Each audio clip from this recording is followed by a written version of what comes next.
All right, so today we're going to be diving into a case that's uh, is heartbreaking. It's really important. The murder of 16-year-old Lauren Juma. And this story, it really forces us to look at some hard truths about trust and about manipulation and the consequences when we don't see red flags. So we've got an article here. It's from Investor. It's called "The Heartbreaking Story of Lauren Juma: What Really Happened." Hmm. It gives us the details of the case, but we're gonna kind of go beyond the facts here. We want to try to understand like what was really going on. Yeah, you're right. This is about way more than just this one really sad event. It kind of shows us these bigger patterns of abuse Yeah. and how things that look totally normal can be hiding something really dangerous. Yeah, and I think what makes this case especially scary is that Lauren was murdered by her own mother's boyfriend, a guy who'd been in their lives for 5 years. Yeah. Just it reminds us that danger doesn't always come from strangers. Absolutely. And this is where the whole idea of grooming is so important.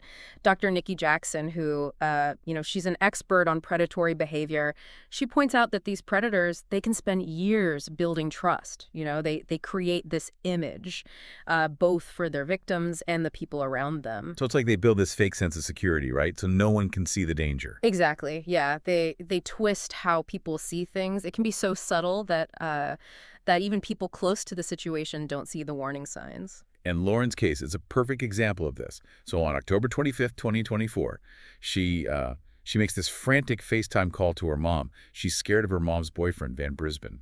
That call, it was like a desperate cry for help, right? Yep. It showed Lauren sensed something was wrong. And even though her mom called the cops right away, we know it was too late. Yeah, the police got to the house just in time to hear the gunshots.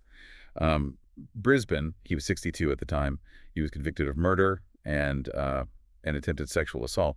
But what's really disturbing is that Lauren's mom, she honestly thought she was in a loving and safe relationship. It's so common and it's terrible, but it happens a lot in these kinds of cases. Predators, they're experts at lying. They groom not only their victims, but also the people around them. They create this web of trust that makes it so hard to see the truth.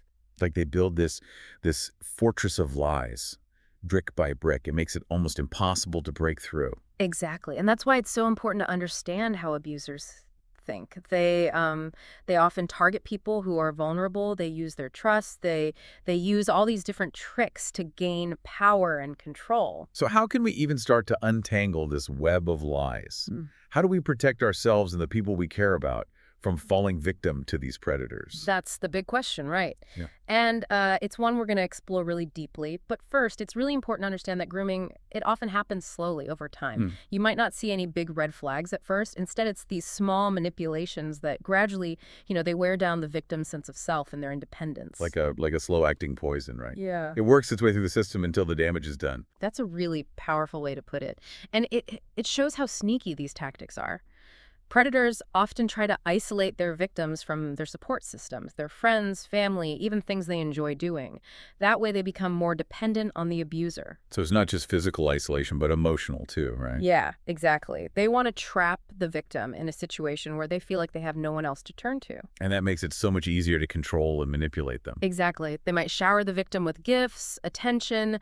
They try to make the victim feel obligated to them. It's all part of the manipulation. And I imagine this is even harder to see when it's happening within a family, where there's already that built-in trust and authority. Absolutely. In Lauren's case, Brisban was a part of her life for 5 years. He had become like a father figure, so it blurred the lines even more about what was okay and what wasn't. And that brings us to the terrible reality of Lauren's murder.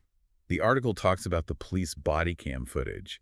It shows the immediate aftermath. It's a grim reminder of the violence that can happen, when manipulation and control spiral out of control.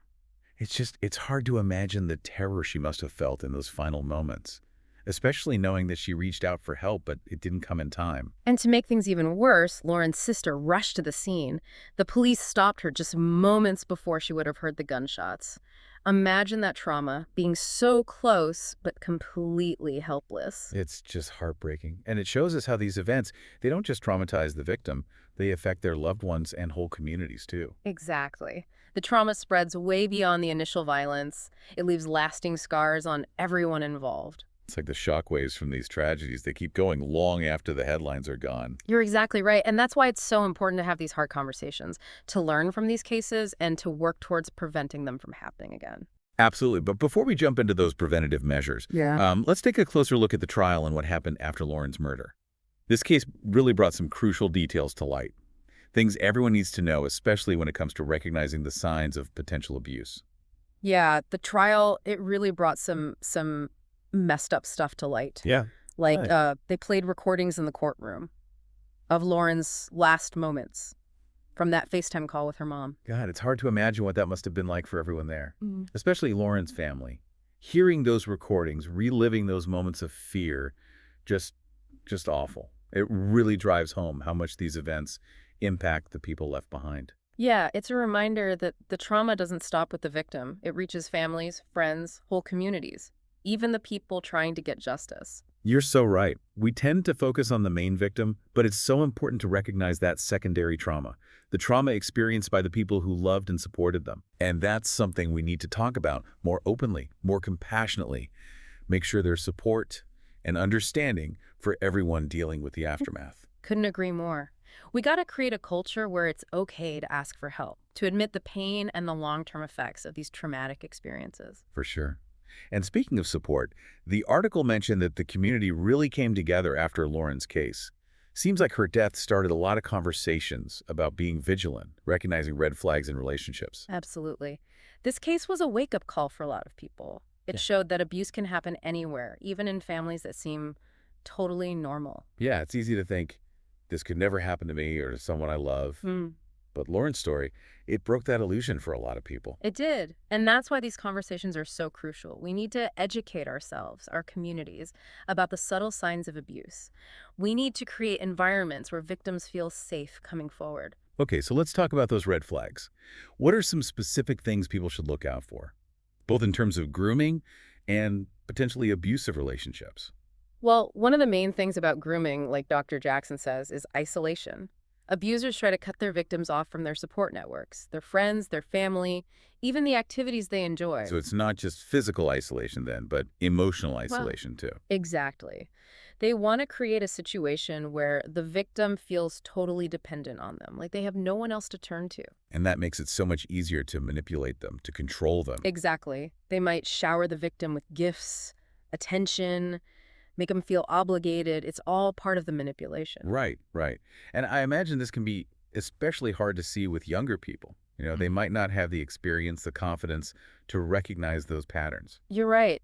That's why it's so important for adults to be vigilant, to pay attention to any changes in a young person's behavior, to make sure they feel safe talking about anything that's bothering them. So besides isolation, what other red flags should we be watching for? Well, excessive jealousy, possessiveness, that's a big one, especially in adult relationships. Trying to control who their partner sees, who they talk to, how they spend their time, that's a huge warning sign. It's like they're trying to shrink their partner's world down, make them completely reliant on the abuser. Exactly.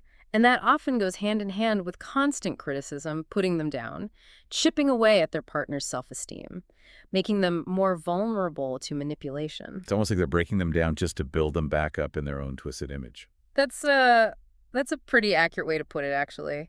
And it's important to remember that abuse is never the victim's fault. It's a choice the abuser makes.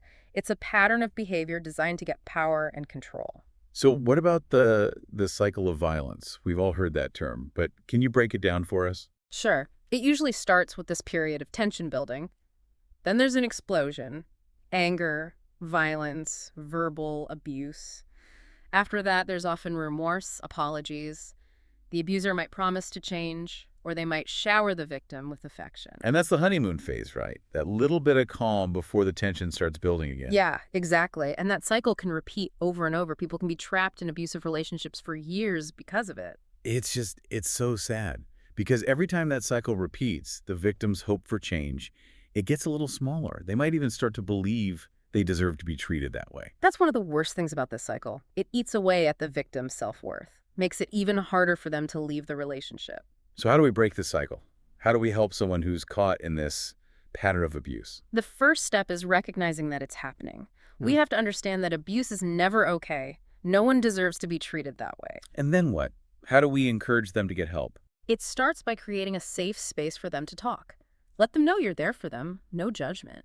You believe them, and you want to help. Because so often victims are made to feel like they're overreacting or that it's their fault, that no one will believe them. You're right. Just believing them and offering support can be so powerful. Then gently encourage them to seek professional help. There are hotlines, support groups, therapists who specialize in domestic violence and abuse, all kinds of resources. And of course, if you think someone is in immediate danger, call the police. Safety has to come first. Absolutely. It's always better to be safe than sorry. And even if it's not an emergency, there are still things you can do to help. Offer practical support, like help them make a safety plan, connect them with resources, or just listen to them. Sometimes just knowing they have someone on their side can make a huge difference. That's so true. And let's not forget about prevention. We can teach young people about healthy relationships, boundaries, consent, create a culture where they feel empowered to speak up if something's wrong. Early intervention is key. That starts with open communication. At home, in our communities, it's about breaking the silence, challenging those harmful norms that let abuse hide in the shadows. We need to be proactive, not reactive. We need to shift the focus away from blaming victims and start holding abusers accountable. And that takes all of us working together, speaking up when we see something wrong, supporting organizations that fight domestic violence, Yeah. and advocating for policies that protect victims and survivors. Because at the end of the day, this isn't just about individual actions. It's about systemic change. It's about creating a society where everyone feels safe, respected, and empowered to speak their truth. Powerful words, and I think that leads us perfectly into the final part of our deep dive. We'll explore some concrete steps we can all take to make a difference, to create a world where tragedies like Lauren's become unthinkable, not just heartbreaking headlines. Man, this deep dive has been it's been heavy for sure. But as we wrap things up here, I want to focus on something really important. What can we actually do, like as Yeah. individuals, to stop tragedies like Lauren's from happening? It's easy to feel overwhelmed by these stories, Yeah. but I think we all have a part to play in making the world safer. Yeah, I'm right there with you. Systemic change, that's huge. We need that. But it's also about giving people the tools to take action, in their own lives, in their own communities. Right, right. So how do we do that? Where do we even start? Well, like we've been talking about, it starts with education. We got to learn about how abuse works, how to spot those red flags, Yep. and how manipulators, how they operate. Yeah.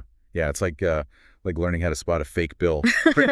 Once you know what to look for, it's so much easier to see it. Exactly. And that awareness, it can literally stop abuse before it even gets started. So, okay, let's say someone's listening right now and they think a friend or a family member, they might be in a bad relationship, maybe even an abusive one. What's the first thing they should do? The most important thing is to create a safe space for them to talk. Let them know you're there for them, no judgment. Really listen to what they have to say. Acknowledge their feelings. And this is key, believe what they're telling you. Because so often victims of abuse, they're told they're overreacting or Yes. that it's their fault or that no one will believe them. That's right. Just believing them and offering support, that can be huge. And then gently encourage them to get professional help. There are hotlines, support groups, therapists who specialize in this stuff. So many resources out there. And of course, if you think someone is in immediate danger, call 911. Don't hesitate. Safety comes first. Absolutely. Can't stress that enough.